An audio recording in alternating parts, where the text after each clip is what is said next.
Bloody newspapers. Bloody rubbish they print.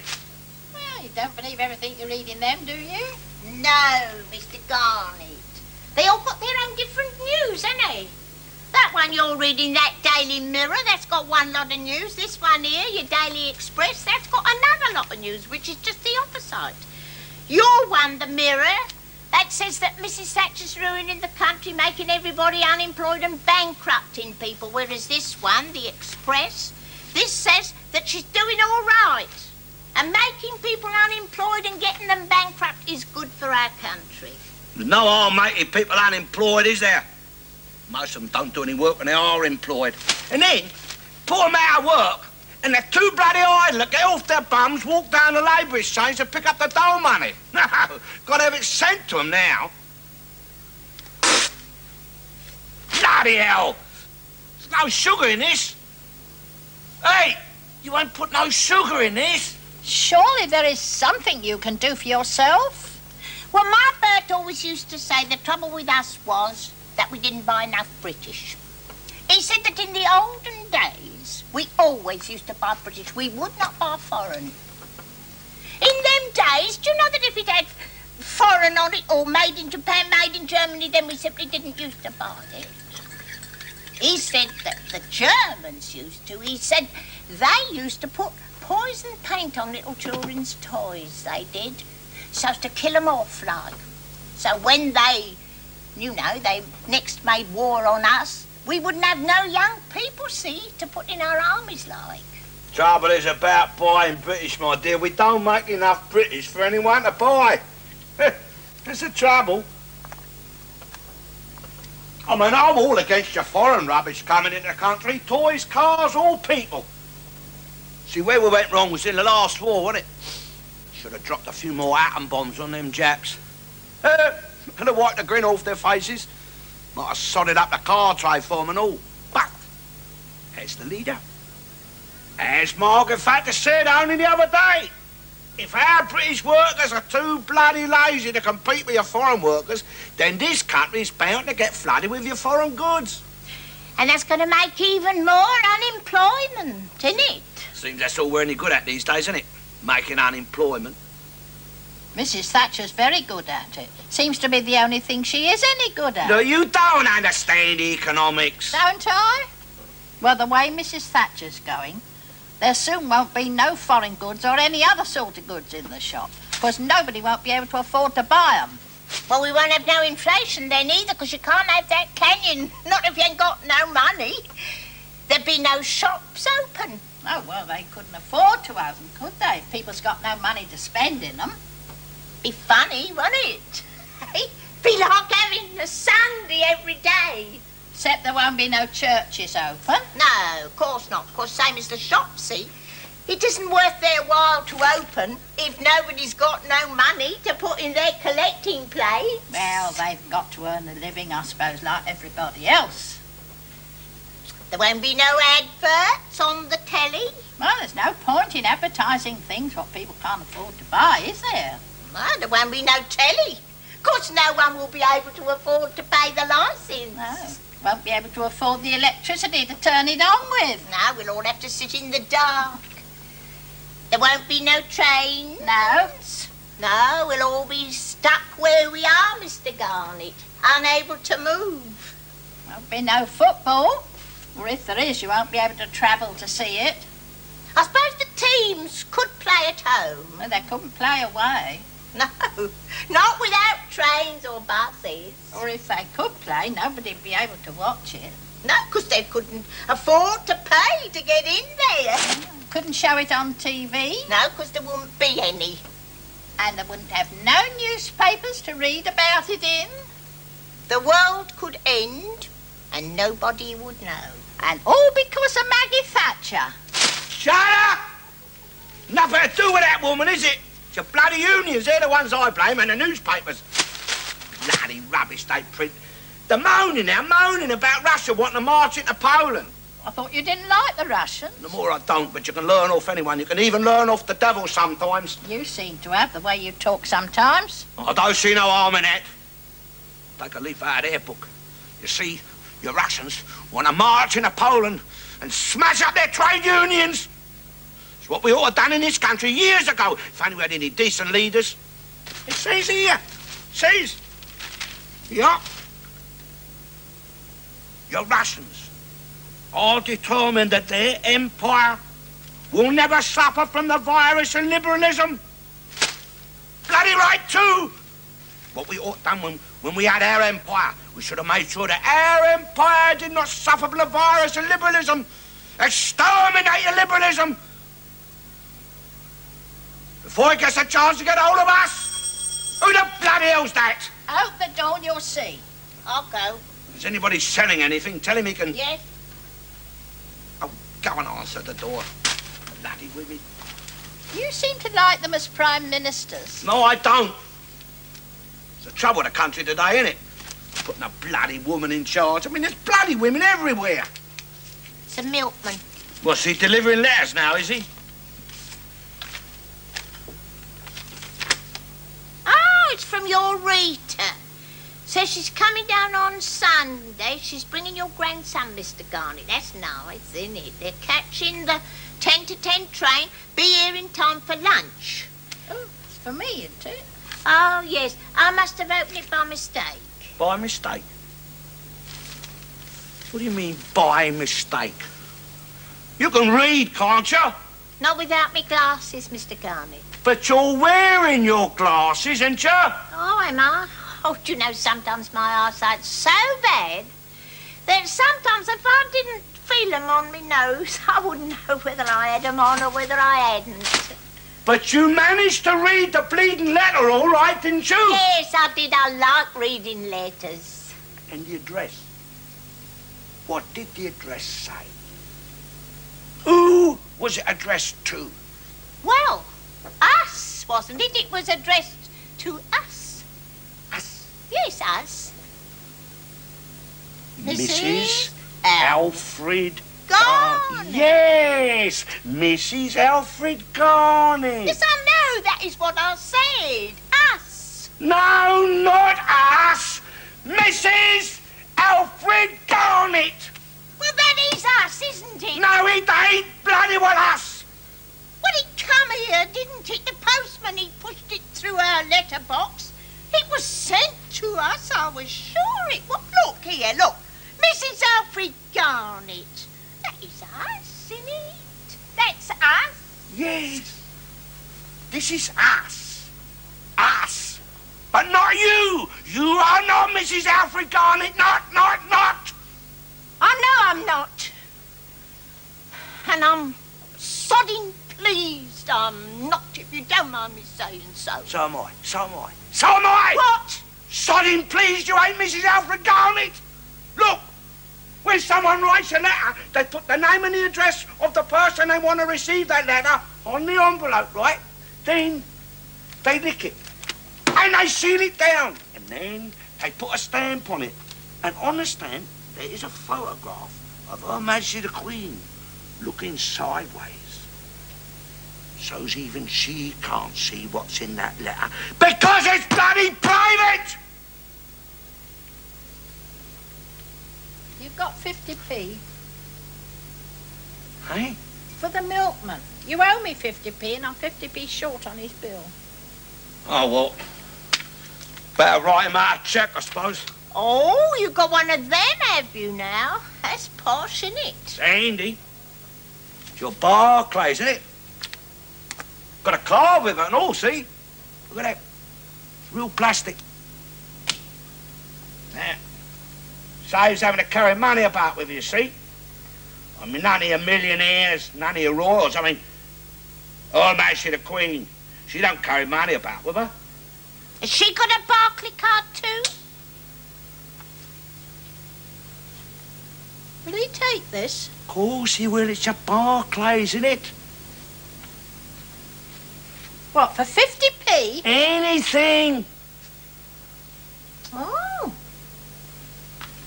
That'll come in handy, Mr. Garnett, when, you know, like we were saying, we run out of money. Won't affect you, will it? Because you'll be able to use that.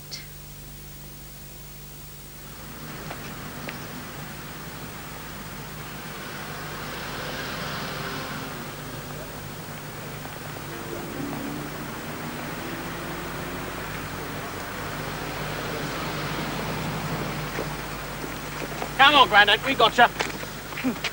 No, don't hurt me, please. I'm an old man. Don't hurt me. I ain't got the money. Please don't hit me. I'll give you a cheque. What's your name? Have you got a pen? Don't hit me, please. I'll write you out a cheque. Don't hurt me. Help! Help! I'm being mugged. Help! Help!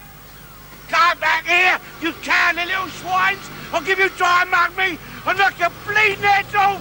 Old as I am, you bloody little cowards. Come back here. Sir? Are you all right? Whatever's the matter, sir? The You all cowardly right? little swine. You try and mug me. Hello? What's going on? Those boys, they tried to mug him, officer. If you try and mug know me, one of them. you come back here.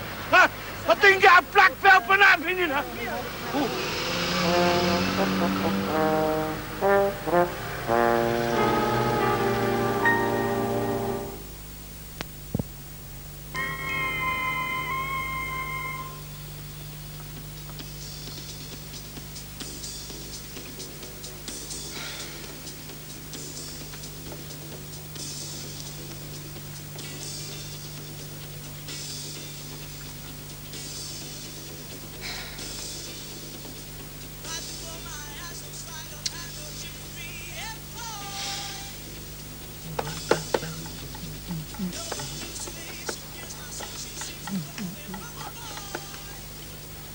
Look, all I'm saying... Don't go on, Pop. I'm not going on. Shut up.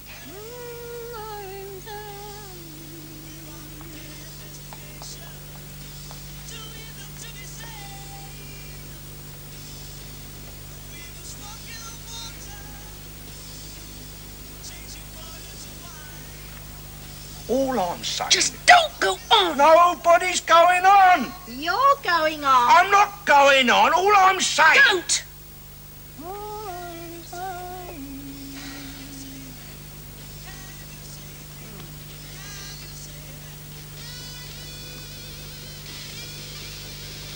He's here. At least he's got hair. Look, he's sort... What do you mean, Esau? You know what I mean. Oh, I don't know what you mean. I was mad, wasn't I? I don't believe you. I was mad, wasn't I? So you say. I bloody was. He was brought home in a police car. How much they get off you? Nothing. Did they hurt you? Not a mark on him. He had a white face and was trembling. Anger. Looked more like fear to me. Yeah, but they picked on the wrong one when they picked on me, didn't they? Yes, 'cause you saw him off. Didn't you, Mr. Garnett? That's what I was saying. Yeah. It was one of his sort. What do you mean, Esau? He's not a mugger. Just 'cause young lads go around dressed in a different way to your generation, it doesn't make them criminals. We didn't go around wearing dogs' collars and bloody safety pins stuck for our noses and feathers hanging out of our ears and our heads painted all different colours. Look at him. Can't he sit still? What's he made? He's got piles or something. What does he bloody look like? It's more like a bloody Red Indian than a human You being. make me sick, you do. They are nice colours, Mr. Garnett. The red, white and blue, it's patriotic. I'm patriotic, but I don't paint my head red, white and blue, do I? Look at him. He's been here 4 hours, he ain't said a bloody word yet. Bless him. Sits there with them things stuck on his ears, twitching. Leave him alone. Look, I'm entitled. He's my grandson, and He's my son. you're my daughter. Don't rub it in. Oh, yes. Marvellous, isn't it, eh? Struggle all your life to bring them up decent. Oh, dear, yes. Work your fingers to the bone to give them a good start in life. Yes. Provide them with the best of everything. I've done my best to try to install some values into her. Oh, God almighty, Argu's talking about values. The most bigoted, the most prejudiced. Stuff your values. I brought you up to be respectable and to believe in God. And you can stuff your God, Oh, too. may God forgive because you. If your God is anything like the way you describe it, you make him sound worse than Hitler. Because if you don't do everything the way your God wants it, he either tortures you for eternity or stuffs you on a big fire. Charming person, I must say. About as charming as he is.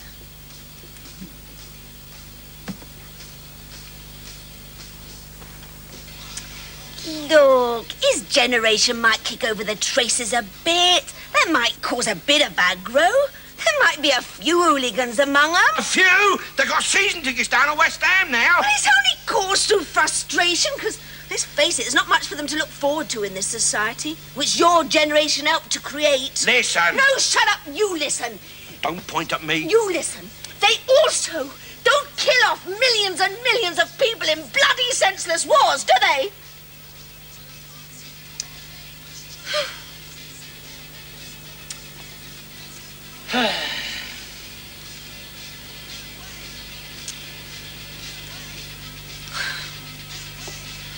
Look, dear, all I was Just saying... don't go on. All I'm... Just don't go on. I'm not going on! Shut up. Here, it's finished. I've done it.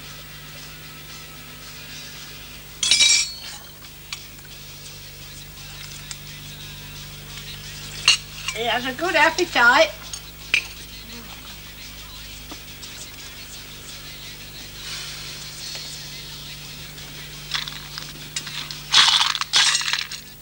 Where's my pin? How can I eat Winkles without a pin? Now, Grandad. Suit yourself. Is that all he does all day? Sit there with them bloody things stuck on his head? Oh, don't start again. He's wrapped up in his music. Music? Bloody rubbish. Everything you don't like or can't understand is rubbish to you. Don't talk in your mouth, fool. When I was a kid, everything I listened to or did or thought was rubbish to you. I wonder what rubbish you listened to when you was young. I wonder what rubbish you thought then. I wonder what rubbish you think now. Yeah? I don't think he ever was young. He never listened to music or anything. All he ever did was stand about on street corners with a lot of other yobbos and annoy people, throwing stones at dogs, tying tin cans to cats' tails. I can remember you when you was young, Mr. Garnett. Old Dewdrop, they used to call him. Yeah, 'cause he always had one hanging off the end of his nose. Shut up! He never used handkerchief, only his cuff. Just like his dad. Coat sleeve Charlie, they used to call him. All right, I'll go. Don't know why I ever married into that family. I must have been mad. Your family was nothing much to write home about. It's the vicar. Well, tell him to sod off. Only time you ever see him is when they're on a bloody hero. Bloody vicars, bloody churches. They talk about God, they do, as if he was some kind of special mate of theirs, as if it was him what's giving their jobs. Make me sick, they do. None of them's ever met him. Bloody sky pilots. Oh, blimey. Don't want to make them unemployed. Here, Maggie Thatcher ought to make them redundant and all, hey?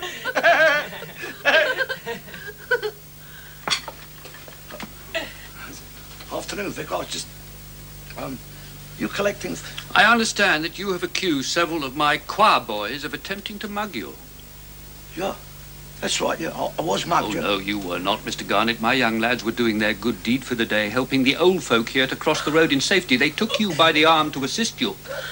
But, according to them, you immediately became panic-stricken and began screaming for help and beseeched them not to hurt you. Don't hit me, you begged. I'm an old man. Then, after telling them you had no money, you offered them a cheque and fell to your knees in the road, pleading with them not to hurt you. Well, naturally, they were terrified by your so very obvious misunderstanding of the moment that they ran away. Now, these boys are of good character, and I must ask you to drop these most ridiculous charges otherwise.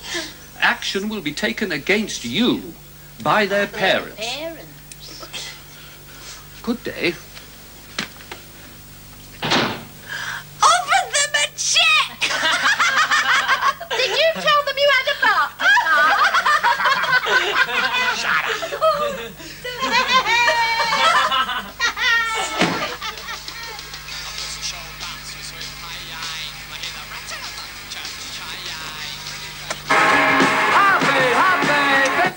Bloody row. Coming for a walk on the front? Oh, no thanks, Mum. Oh, it speaks, it speaks. Come on, we come all this way to the seaside. We might as well go for a walk on the front, get some fresh air. Oh, no thanks. Oh, give me the willies looking at all them old wrinkles creeping about. I hope I don't get old like Grandad. End of the line there, innit? Last stop before eternity. Here, Grandad, do they still have them wheelchair races down the front, do they? Do you go in for them, do ya? Quiet! Oh, he's so cheeky. I don't know what to do with him sometimes. I know what I'd bloody do with him. Here, Grandad, my mate says all the old ones come down here to Eastbourne like elephants to their burial grounds. And he says the council's run out of ground for graveyards, so they're burying them at sea now, he says. He says they bury them by the boatload. He says, my mate, he says, all them white buildings down the front, they're hotels, ain't they? Yeah. Well, he says they remind him of them tombs like they used to bury the ancient Egyptians in. And he says all the hotels down here now make all the old ones like Grandad. He says they make them pay in advance now, he says. 'Cause he says they used to get stung by the old ones, them hotels did. Yeah, they used to book in like, and halfway through the week they'd sort of pass away without paying their bills, see? It was an old dodger, he says. Some of the old ones, crafty ones, they used to come down here to Eastbourne, book into one of the hotels and die before the end of the week. Bloody crafty old sods. Used to get their last few days here on Earth for nothing.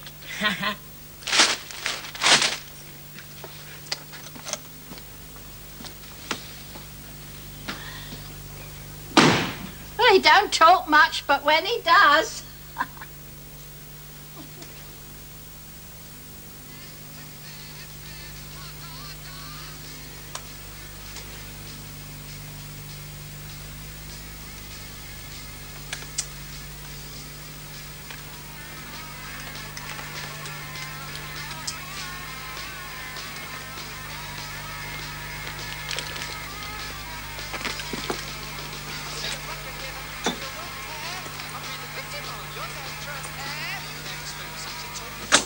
We haven't got long. I'm just going to say goodbye to Dad. Mike, come on. Dad! Dad! You little sod! Oh, I'll give you such a clout when I get you home. Well, you and Dad did it once. You told me. You drew a face on his head and let him go out the pub like it. You and Dad are always laughing about it. Quiet. Oh, you're back, are you? Dad, we've got to go, because otherwise we'll miss our train. Oh, I'll walk up the station with you. No, don't. It's... You fancy a life, No, you shouldn't, no. Yes. We'll all go, be a bit of fun. Yeah. Have a drink, have a few laughs. What's the matter with her? Come on, then, teasy weezy. I'll buy this stick of rock, eh? Where's my collar and tie? I'll do it. Come here. What's the matter with you? Nothing. Don't. You're making me head all wet.